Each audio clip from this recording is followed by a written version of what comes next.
ನೀವು ಒಂದು 2 ಎಕರೆ ಜಮೀನಿದ್ರೆ 1 ಎಕರೆ ನೀವು ಬೆಳ್ಕೊಳಕ್ಕೆ ಉಳುಮೆ ಮಾಡಿ, ಇನ್ನು 1 ಎಕರೆಯ ಉಳುಮೆ ಮಾಡಬೇಡಿ, ದೀರ್ಘಾವಧಿ ಬೆಳೆ ಹಾಕಿ ಉಳುಮೆನೇ ಮಾಡಬೇಡಿ. ಫಲವತ್ತತೆ ದಿನ ದಿನ ದಿನ ದಿನ ಫಲವತ್ತತೆ ಜಾಸ್ತಿ ಆಗುತ್ತೆ. ಕಾಡಲ್ಲಿ ಈಗ ಸಕಲೇಶ್ಪುರ ಗುಡ್ಡಗಾಡೆಲ್ಲ ಈ ಥರ ಅಲ್ಲಿ ಉಳುಮೆ ಮಾಡೋಕೆ ಹೋತಾರ, ಒಂದೊಂದು ಮರಗಳು ಡಿಮ್ಮಿ ನೂಲು ಹಾಕಿ ನೂಲು ಬಿಡ್ಬೇಕು ಹಂಗೆ ಹೋತವೆ, ಹೌದಲ್ವಾ? ಒಂದನಿ ಮಳೆ ಬಿದ್ದರೆ ಸೀದಾ ಕೆಳಗೆ ಹೋಗ್ತಾ ಇರುತ್ತೆ ಒಳಗೆ. ಅಂಥ ಜಾಗದಲ್ಲಿ ಹಂಗಿರುತ್ತೆ ಅಂದರೆ ನಮ್ಮಂಥ ಇಂಥ ಸಮ್ಮಟ್ಟವಾದ ಜಾಗದಲ್ಲಿ ಹೆಂಗೆ ಫಲವತ್ತತೆ ಇರ್ಬೋದು? ಅಕ್ಕರಿದ್ದಾರೆ ಗೊತ್ತು, ಅವರಿಗೂ ಗೊತ್ತು. ಸಾಂಬಾರು ಮಾಡ್ಬೇಕಾರೆ ಅದು ನಾನ್ ವೆಜ್ನೇ ಮಾಡಲಿ ತರಕಾರಿ ಸಾಂಬಾರನ್ನೇ ಮಾಡಿ, ಆ ಉಕ್ಕಿ ಹರಿದು ಹೋತು ಅಂದರೆ ಅದ್ರ ಟೇಸ್ಟ್ ಹೋದಂಗಲ್ವೇನಕ್ಕ? ಹೋಯ್ತು. ಭೂಮಿ ತಾಯಿನೂ ಅಷ್ಟೇ, ಅತಿ ಹೆಚ್ಚು ನೀರು ಕೇಳಲ್ಲ, ಅದಕ್ಕೆ ಎಷ್ಟು ಬೇಕಷ್ಟೇ. ನಾವು ಬಾಯಾರಿಸಿದ್ರೆ ಎಷ್ಟು ಕುಡಿತೀವಿ ನೀರು? ಒಂದು 200 ml 100 ml 150 ml ಅಷ್ಟೇ. ಈ ಸಖತ್ ಉಳುಮೆ ಮಾಡಿರೋ ಜಾಗದಲ್ಲಿ ಸಖತ್ ಮಳೆ ಹುಯ್ಲಿ, ಮಳೆ ಊದು ನೀರು ಹರಿದು ಹೋಗ್ಬೇಕಾದ್ರೆ ನೋಡ್ರಿ, ಈ ಸಾರು ಹೆಂಗೆ ಉಕ್ಕಿ ನೊರೆ ಹೋಗುತ್ತೋ ಆ ಮಳೆ ನೀರು ಹಂಗೆ ಉಕ್ಕಿ ನೊರೆ ಹೋಗ್ತಾ ಇರುತ್ತೆ. ಅವೆರಡು ಒಂದೇ ತಾನೇ? ಇದು ತಿಳ್ಕೊಳ್ಳಿ ನಮ್ಮ ರೈತರು. ಆ ಬನ್ನಿ ಹೊರಟೋಗ್ಬಿಡುತ್ತೆ, ನೊರೆ ಎರಡು ಒಂದೇ ಥರ ಬರುತ್ತೆ ನೋಡ್ರಿ. ಇದು ಹೆಂಗೆ ನೊರೆ ಬರುತ್ತೋ ಆ ಉಕ್ಕೆ ಹೊಡೆದು ಎಲ್ಲ ಧೂಳು ಮಾಡಿರ್ತಾವಲ್ಲ ಅದು ನೊರೆ ಬರುತ್ತೆ. ನೀರಾಗಿ ಹೊರಿಯಲ್ಲ, ನೊರೆಯಾಗಿ ಹೋಗ್ತಾ ಇರುತ್ತೆ ಅದು. ಇವತ್ತು ನನ್ನ ಭೂಮಿಗೆ ಹೊರಗಡೆ ನೀರು ಒಂದು ತೊಟ್ಟು ಬರ್ದಂಗೆ ಮಾಡಿದ್ದೀನಿ, ನನ್ನ ಭೂಮಿ ನೀರು ಬೇರೆ ಕಡೆಗೆ ಹೋಗ್ದಂಗೆ ಮಾಡಿದ್ದೀನಿ. ಅಲ್ಲೆಲ್ಲೇ ಬಂಡು ಪೂರ್ವ ಪಶ್ಚಿಮ 9 ಅಡಿ ಮಾಡಿದ್ದೀನಿ, 6 ಅಡಿಗೆ ಅಡಿಕೆ ಹಾಕಿದ್ದೀನಿ. ಎಲ್ಲ ಅದ್ಭುತವಾಗಿ ಅಂಬಾಳು ಬರ್ತಾಯಿದೆ, ಚೆನ್ನಾಗಿದೆ ತುಂಬ ಚೆನ್ನಾಗಿದೆ. ಒಂದು ಅಡಿಕೆ ಮರ ಬುಡ ನೋಡಿ, ಇದು ಐತಲ್ಲ ಈ ತೆಂಗಿನ ಮರ ಈ ಥರ ಇದೆ. ಆಶ್ಚರ್ಯ ಏನಣ್ಣ? ಹೌದು, ನೋಡಿದ್ದೀನಿ. ಈ ಥರ ಇದೆ ಆಶ್ಚರ್ಯ. ಅದು ಕಲ್ನೆಲ್ಲ ಅಣ್ಣ, ಏನು ಹಾಕಿದೀಯ ಅದಕ್ಕೆ ಅಡಿಕೆ ಮರಕ್ಕೆ ಅಂತಾರೆ. ದನಿಂಗ್ ಗೊಬ್ಬರ ಕುರಿ ಗೊಬ್ಬರ ಬಿಟ್ರೆ ಏನೇನು ಸೋಕಿಲ್ಲ. ಹಸ್ರೆಲೆ ಗೊಬ್ಬರ ಜಾಸ್ತಿ ಸೇರಿಸಿದ್ದೀನಿ. ಹೆಂಗೆ ಸೇರಿಸಿದ್ದೀನಿ ಅಂದರೆ ಅದೇ ನಮ್ಮದು ಓಲಿಮ್ಯಾಕ್ಸ್ ಐತೆ, ಮಿಷಿನ್ ಐತೆ ಅಂದಲ್ಲ, ಅದೆಲ್ಲ ಪುಡಿ ಮಾಡಿಬಿಡುತ್ತೆ, ಅದೆಲ್ಲ ಭೂಮಿ ಸೇರಿಸ್ತೀನಿ. ಒಳ್ಳೆ ಗೊಬ್ಬರ ಆಗುತ್ತೆ. ಪ್ರಕೃತಿ ಸೃಷ್ಟಿಕರ್ತ ಗಾಳಿ ಇವರಲ್ಲೆಲ್ಲ ಐತಲ್ಲ, ನೀವೇನೇ ತಂದು ಹಾಕಿರೂ ಸಿಕ್ಕಲ್ಲ ಅಂಥ ಗೊಬ್ಬರಗಳು ಸಿಗ್ತವೆ. ಈಗ ಏರಿ ಹಿಂದೆ ಆನೆಂಜ್ ಬಂದಿರುತ್ತೆ, ಆ ತೆಂಗೆ ಆಗಲಿ ಅಡಿಕೆ ಆಗಲಿ ನೋಡಿ, ನೀವೇನೇ ಗೊಬ್ಬರ ಸುರಿದ್ರೂ ಆನೆಂಜಿರುತ್ತಲ್ಲ, ನೀರು ಜಾಸ್ತಿ ಇರುತ್ತಲ್ಲ, ಎಲ್ಲ ಕೆಂಚಿರ್ತವೆ, ಹೌದಲ್ವಾ? ಹಂಗೆ ಕೆಲವರು ಅಡಿಕೆ ಅಂದ್ರೆ ಸಾಕು, ನೀರು ಜಾಸ್ತಿ ಬೇಕು ಅಂತಾರೆ. ಯಾವುದೇ ಬೆಳೆ ಆಗಲಿ ನೀರು ಜಾಸ್ತಿ ಬೇಕಾಗಲ್ಲ. ಈಗ ಒಂದು ರಾಗಿಗೆ ಮಳೆ ಜಾಸ್ತಿ ಒಂದು 15 ದಿನ ಡೈಲಿ ಹೊಡಿತಾ ಇದ್ರೆ ಎಲ್ಲ ಈ ರಾಗಿ ಯಾಕೆ ಕೆಂಚ್ಗಾತು, ಯೂರಿಯಾ ತಗೊಂಬಂದು ಹೋಗ್ಲಾ ನೋಡ್ರಿ. ಉದಾಹರಣೆ ನಮ್ಮಲ್ಲಿದೆ, ನಾವು ಮಾಡಿದ್ದೀವಲ್ವ ಎಲ್ಲ ರೈತರು. ಕೆಂಚ್ಗಾತು, ನೀರು ಜಾಸ್ತಿಯಾಗಿ 15 ದಿನಗಟ್ಟಲೆ ಮಳೆ ಹಿಡ್ಕೊಂಡ್ರೆ ರಾಗಿ ಕೆಂಚ್ಗಾಗಿಲ್ಲ, ಕೆಂಪುಗಾತು, ಒಂದು 2 ಮೂಟೆ ತಂದು ಉಗ್ಗು. ಹಂಗೆ ನೀರು ಯಾವುದೇ ಬೆಳೆ ಆಗಲಿ ಜಾಸ್ತಿ ಕೇಳಲ್ಲ. ಆ ಥರದಲ್ಲಿ ಆರ್ಗಾನಿಕ್ಕಲ್ಲಿ, ಆ ಸಾವಯವ ಕೃಷಿಲಿ ಆದಷ್ಟು ನೀವು ತೊಡಸ್ಕೊಂಡು ನಿಮ್ಮ ಮನೆ ಆರೋಗ್ಯನ, ನಿಮ್ಮ ಗಂಡ ಹೆಂಡತಿ 2 ಮಕ್ಕಳು ಮನೆ ಆರೋಗ್ಯನ ಕಾಪಾಡಿಕೊಂಡು, ಈಗ ಅಣ್ಣಾರ್ಮಲ್ಲಿ ನಟರಾಜಣ್ಣಾರ್ಮಲ್ಲಿ 1 ಕೋಟಿ ದುಡ್ಡು ಐತೆ ಅಂತ ತಿಳ್ಕೊಳ್ಳೋಣ, ಆರೋಗ್ಯವೇ ಸರಿಯಿಲ್ಲ ಅಂದರೆ ಆ ಕೋಟಿ ದುಡ್ಡು ಏನು ಮಾಡೋಕೆ ಹೇಳಿ? ಟೊಮೆಟೊ ಹಾಕ್ತೀನಿ ನೋಡೋಣ, ಇದು ಒಂದು ರಿಸಲ್ಟ್ ತೋರಿಸ್ಬೇಕು ಅಂತ 50 ಗುಣಿಗೆ 5,000 ರೂಪಾಯಿ ದುಡ್ಡಾಗೈತಿ. ಯಾವ ಮಟ್ಟಕ್ಕೆ ಶೈನಿಂಗ್ ಐತಿ ಅಂದ್ರೆ ನೋಡ್ಬೇಕು ಟೊಮೆಟೊನ. ಯಾಕೆ ಔಷಧಿ ಹೊಡಿಬೇಕು? ಮತ್ತೆ ಈಗಲೂ ಟೊಮೆಟೊ ಇದೆ ನಂದು, 50 ಗುಣಿಗೆ 5,000 ಆಗೈತಿ. ಮನೆಗೆ ಉಪಯೋಗಿಸ್ತೀವಿ. ಪಪ್ಪಾಯಿಗೆ ಹೊಡಿತಾರೆ, ವೈರಸ್ ಅಟ್ಯಾಕ್ ಆಗುತ್ತೆ ಅಂತವ. ಹೋಗ್ಬಿಡ್ಲಿ ಗಿಡ. ಒಂದು ತಾಯಿಗೆ 10 ಮಕ್ಳು ಇರ್ತವೆ, 10 ಮಕ್ಕಳು ಬದುಕ್ತವ, ಗಟ್ಟಿಯಾಗಿರೋ ಬದುಕ್ತವೆ. ಏನೂ ಮಾಡೋಕ್ಕಾಗಲ್ಲ, ಪ್ರಕೃತಿ ಸೃಷ್ಟಿಕರ್ತ. ಇಂಥ ಮುಕ್ಕಣ್ಣೇಶ್ವರು ಮರಗಳೇ 10 ಗೊನೆ ಬುಡ ಅಂತವೆ, ರೋಗ ಬಂದು ಹೋತವೆ. ಏನು ಮಾಡೋದು? ತಲೆ ಕೆಡ್ಸ್ಕೋಬಾರ್ದು. ಅದು ಓತಾ ಇನ್ನೊಂದು ಹಾಕು. ಫ್ರೀಯಾಗಿ ನಿನ್ನ ಮನಸ್ಸನ್ನು ಮೈಂಡನ್ನು ಫ್ರೀಯಾಗಿ ತಗೋ, ಫ್ರೀಯಾಗಿ ಬದುಕ್ತೀಯ. ಟೆನ್ಷನ್ ಮಾಡ್ಕೊಂಡ್ರೆ ಯಾವುದೂ ಬದುಕೋಕ್ಕಾಗಲ್ಲ. ಹಾಸ್ಪಿಟ್ಲಿಗೆ ಹೋಗಿ BP ಏನಾರ ಚೆಕ್ ಮಾಡಿದರೆ, ಏನಯ್ಯ ನೀನು ಬೆಳಗ್ಗೆ ಏನು ತಿಂದೆ, ಏನು ಮಾಡಿದೆ, ಯಾವ್ದಾರ ತಲೆ ಬಿಸಿ ಆತಾ, ಇಲ್ಲ ನೀನು ಸಂಸಾರದಲ್ಲಿ ತಲೆ ಬಿಸಿ ಆತಾ ಏನು ಅಂತ, ಇಲ್ಲ ಒಂದು ಅರ್ಧ ಗಂಟೆ ಕೂತ್ಕೊಂಡು ನೆಮ್ಮದಿಯಾಗಿ ಅಂತಾರೆ. ಅರ್ಧ ಗಂಟೆ ಕೂತ್ಕೊಂಡ್ಮೇಲೆ 20-30 ಕಮ್ಮಿ ಬರುತ್ತೆ, ಹೌದಲ್ವ? ಇದೆಲ್ಲ ಸಹಜ, ಹಾಸ್ಪಿಟ್ಲಿಗೆ ಹೋದವರಿಗೆ ಅನುಭವ ಆಗಿರೋದು. ಒಂದು ನಾಟಿ ಹಸಿನ ಮೇಲೆ ಪ್ರಯೋಗ ಮಾಡಿದ್ದೀನಿ ನಾನು. ನ್ಯಾಚುರಲ್ ಮೇವು ತಿಂದು ಅದು ಕೊಡೋ ಅಂಥ ಗುಣ ಒತ್ತಿದೆ, 3 ಲೀಟ್ರ್ ಕೊಡೋ ಅಂಥ ಗುಣ ಒಂದು ಹಸು ಒತ್ತಿದೆ ಅನ್ನೋದು ಗೊತ್ತಾಗಿ ನ್ಯಾಚುರಲ್ ಫುಡ್ಡು ಮೇವು, ಹಸಿಮೇವು ಅಷ್ಟೇ, ಹಸಿಮೇವು ಒಣಮೇವು 3 ರಿಂದ 3.5 ಲೀಟ್ರ್ ಹಾಲು ಕೊಡುತ್ತೆ.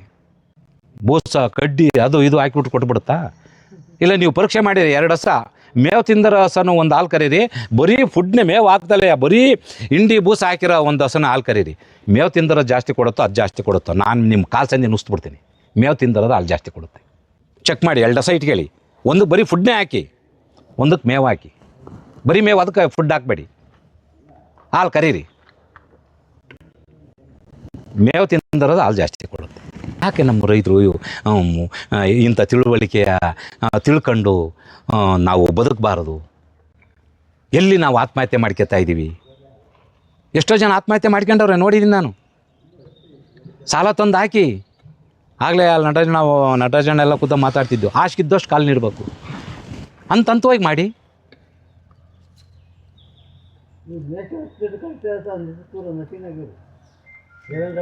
ಹಾಂ, ಅಲ್ಲ ಈಗ ವೈಜ್ಞಾನಿಕವಾಗಿ ನಾನು ನಾಟಿ ಹಸಿನ ಮೇಲೆ ಪ್ರಯೋಗ ಮಾಡಿ ನಾನು ಚೆಕ್ ಮಾಡಿದ್ದೀನಿ. ಒಂದು ಕಾಳು ಎಂಥದ್ದು ಸಹ ಕೊಡಲ್ಲ ನಾನು. ಆ ಗೋಮಾತನ, ನಾವು ನಾಟಿ ಹಸನ ಗೋಮಾತನ ಪೂಜೆ ಮಾಡ್ತೀವಿ. ಹೊಸಮನ ದೇವರಿಗೆ ತಗೊಂಡೋಗಿ ಮೊದಲು ಹೊಸಕರ ತಾಪ ಅಂತಾರೆ, ಹೌದಲ್ವಾ? ಅಲ್ಲ, ನೀವು ನಾನು ಮಾತಾಡೋದ್ರಲ್ಲಿ ಏನಾರ ಕ್ರಾಸ್ ಇದ್ದರೆ ನೀವು ಮಾತಾಡ್ಬೋದು. ಅಲ್ಲ, ನಾನು ಮಾತಾಡೋದ್ರಲ್ಲಿ ನೀವೇನಾರ ಮಾತಾಡಿದ್ರೆ ಕ್ರಾಸ್ ಮಾಡ್ಬೋದು. ಹಾಂ, ಅಲ್ಲ, ನಾನು ಹೇಳ್ತಾ ಇರೋ ಮಾತಲ್ಲಿ ನಿಮಗೇನಾರ ಗೊತ್ತಿದ್ದರೆ ಹಿಂಗಲ್ಲ ಹಿಂಗೆ ಅಂತ ಮಾತಾಡ್ಬೋದು. ನಾವು ತಿಂದಿರ್ತಕ್ಕಂಥ ಎಲ್ಲ ಮುಸ್ರೆ ಸ್ಟಾಕ್ ಮಾಡಿ ಹಸಿಗಿಡ್ತೀವಿ. ಇವತ್ತು ನಾನು ಒಂದು ಅಂದಗಳು ಸಹ ಕೊಡಲ್ಲ ನಾನು. ಈ ಭೂಮಿ ತಾಯಿ ಮೇಲೆ ನಿಂತ್ಕೊಂಡು ಹೇಳ್ತಾ ಇದ್ದೀನಿ. ಹಸುಗಳಿಗೆ ಕೋಳಿದಾವೆ, ತಾಂಡಗಲ್ಲಿ ಸುರಿತೀವಿ, ಒಂದು ಬೇಷನ್ ಮಾಡಿದ್ದೀನಿ. ಕೋಳಿ ನೀರು ಕುಡ್ಕೊತವೆ, ಅಂದಗಳಿದ್ದಾವೆ, ಅವು ತಿಂತವೆ. ಅದೇ ಕೋಳಿ ಕೋಳಿ ಸುರಿತೀನಿ. ಅಡಿಕೆ ತೋಟದೊಳಗೆ ಅಲ್ಲೆಲ್ಲೇ ಬುಟ್ಟಿ ಇಟ್ಟಿದ್ದೀನಿ. ಮುಸ್ರೆಯ ನಾವು ಪೂಜೆ ಮಾಡಿ, ನಾವು ತಿಂದಂಥ ಎಂದ್ಲು ತಟ್ಟೆ ತೊಳೆದು ನೀರೆಲ್ಲ ಒಂದು ಕಡೆ ಶೇಖರಣೆ ಮಾಡಿ ಆ ಹಸಿ ತಾಂಡೋಗಿ ಇಟ್ಟಿರೆ ಪ್ರಯೋಜನ ಏನು ಬಂತು? ಅದಕ್ಕೆ ನಾವೇನು ಮಾಡ್ತಾ ಇದ್ದೀವಿ, ಅಡಿಕೆ ತೋಟದೊಳಗೆ ಒಂದು ಸಣ್ಣ ಪ್ಲಾಸ್ಟಿಕ್ ಬೇಷನ್ ಇಟ್ಟಿದ್ದೀವಿ, ತಾಂಡೋಗಿ ಅದರೊಳಗೆ ಉಯ್ತೀವಿ. ಊದಾಗ ಏನಾಗುತ್ತೆ, ಬಾಯಿ ಆರಿಸಿದಾಗ ಕೋಳಿ ಕುಡಿತವೆ, ಅಂದಗಳಿದ್ರೆ ಕೋಳಿ ತಿಂತವೆ. ಒಂದು ಮಟ್ಟೆನ 15 ರೂಪಾಯಿ ಬಂದು ನನ್ನ ಹತ್ರ ಸ್ಪಾಟಿ ಮಟ್ಟ ತಗೊಂಡೋಗ್ತಾರೆ. ಎಲ್ಲ ನನ್ನ ಅಡಿಕೆ ತೋಟದೊಳಗೆ ಸುತ್ತ ಮೆಸ್ ಹಾಕಿದ್ದೀನಿ. ಫಸ್ಟ್ ಕ್ಲಾಸಾಗಿ ಅದರೊಳಗೆ ಹಸ್ರು ತಿಂತವೆ. ಭಾರಿ ಚೆನ್ನಾಗಿದ್ದಾವೆ ನಿನ್ನ ಮೊಟ್ಟೆ. ಬೆಂಗಳೂರು ಸಖತ್ತು ಜಾಸ್ತಿ, ಬೆಂಗಳೂರಿಗೆ ನನ್ನ ಮೊಟ್ಟೆ ಹೋಗ್ತಾ ಇರೋದು. ಆ ಥರದಲ್ಲಿ ನಾವು ಮಾಡಿಕೊಂಡ್ರೆ ಯಾಕೆ ನಾವು ಅಚ್ಚುಕಟ್ಟ ಬದುಕಲ್ಲ? ಯಾಕೆ ನಾವು ಹಿಂದುಳಿತೀವಿ? ಎಲ್ಲ ರೈತನು ಮುಂದೆ ಬರ್ತಾರೆ. ಕೆಲವರು ಬಾಳೆ ಗಿಡವ ಬಾಳೆ ಹಾಕ್ಬಿಟ್ಟು ಕುನ್ನಿಯ ಕುಯ್ತೀವಿ, ಅದಕ್ಕೆ ಆ ಗೊನೆ ಬರಲಿ ಅಂತ. ಕೆಲವ್ರು ಏನು ಮಾಡ್ತಾರೆ ಗೊತ್ತಾ, ಕುನ್ನಿ ಇಷ್ಟ ಹತ್ರ ಬರೋ ತಕ್ಕ ಬಿಡ್ತಾರೆ. ಇಲ್ಲ, ಎಲ್ಲ ಕುಯ್ಯಲ್ಲ, ಹೇಳ್ತೀನಿ ಕೇಳಿ. ಮಡಿಚ್ಬಿಟ್ಟು ಟೈಟಾಗಿ ಕಟ್ತಾರೆ, ಕ್ಲಾಸ್ ಇನ್ನದು ನೋಡಿ, ತಿಳ್ಕೊಳ್ಳಿ ಎಲ್ಲರೂ. ಬಾಳೆದ ಎಲ್ಲಿ ಚಿಗುರುತ್ತೆ? ಕೂದಲು ಚಿಗುರು ಬಿಡುತ್ತೆ. ಅರ್ಥ ತಗೊಡ್ರೆ ನೀವು ಸ್ವಲ್ಪ ಮುಂದೆ ಬನ್ನಿ. ಅಲ್ಲ, ಸ್ವಲ್ಪ ಮುಂದೆ ಬನ್ನಿ. ಇಂಥದಕ್ಕೆ ಈ ಸಭೆ ಸೇರ್ಬೇಕು ಅನ್ನೋದು. ನೋಡ್ರಿ, ರೈತರು ಎಂತೆಂಥ ಸಾಧನೆ ಮಾಡಿರೋದಾದ್ರೆ ಅದು ಕೂದಂಗೆ ಕುನ್ನಿ ಬತ್ತಲೇ ಇರುತ್ತೆ. ಮಡಿಸ್ಬಿಟ್ಟು ಹಿಂಗೆ ಟೈಟಾಗಿ ಕಟ್ರಿ, ಅದು ಅಲ್ಲೇ ಕುಂಠಿತ ಮುಗೀತದು. ನಿನ್ಗೆ ಯಾವ ಉತ್ಕೃಷ್ಟವಾಗೈತೆ ಅಂಥದ್ದ ಬಿಟ್ಕೊಂಡ್ರೆ ಆತೊಂದ. ಹಂಗೆ ನಾನಾ ರೀತಿ ತಿಳ್ಕೋಣ ಅಂತ ಇಂಥ ಸಭೆಗಳಲ್ಲಿ ಇದ್ದಾವೆ. ನಾನಾ ರೀತಿ, ಒಬ್ಬೊಬ್ರು ಒಂದೊಂದು ಥರ. ಈಗ ನೀವೆಲ್ಲ ಸೇರಿದ್ದೀರ, ಎಲ್ಲರೂ ಒಂದೊಂದು ಥರ ಮಾಡಿದ್ದೀರ ಕೃಷಿಯ. ನಾನೊಂಥರ ಮಾಡಿರ, ಅಣ್ಣ ಅವ್ರವ್ರಣ್ಣು ಎಲ್ಲರೂ ಒಂದೊಂದು ಥರ ಮಾಡಿದ್ದೀವಿ. ನಿಮ್ಮಿಂದಲೂ ನಾನು ಕಲಿಬೇಕಾಗಿದ್ದಿದೆ ಗೊತ್ತಾ. ಏನು ಓದಿರ್ತಕ್ಕಂಥ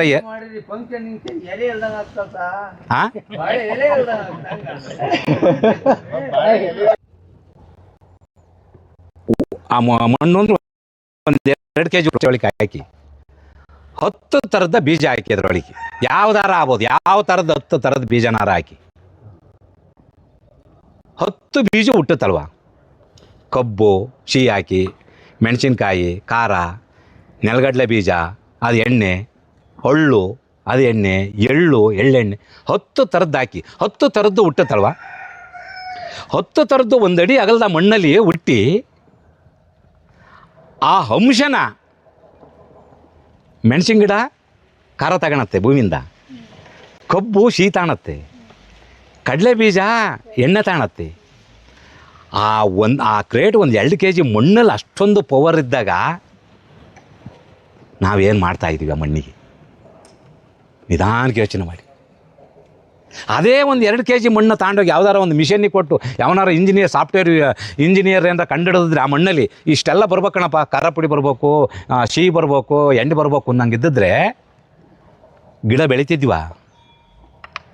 ಅದಕ್ಕೆ ದೇವ್ರು ಎಲ್ಲೆಲ್ಲಿ ಕಟ್ ಮಾಡ್ಬೇಕು ಅಲ್ಲಿ ಕಟ್ ಮಾಡ್ಯಾನೆ. ಹೌದಲ್ವಾ?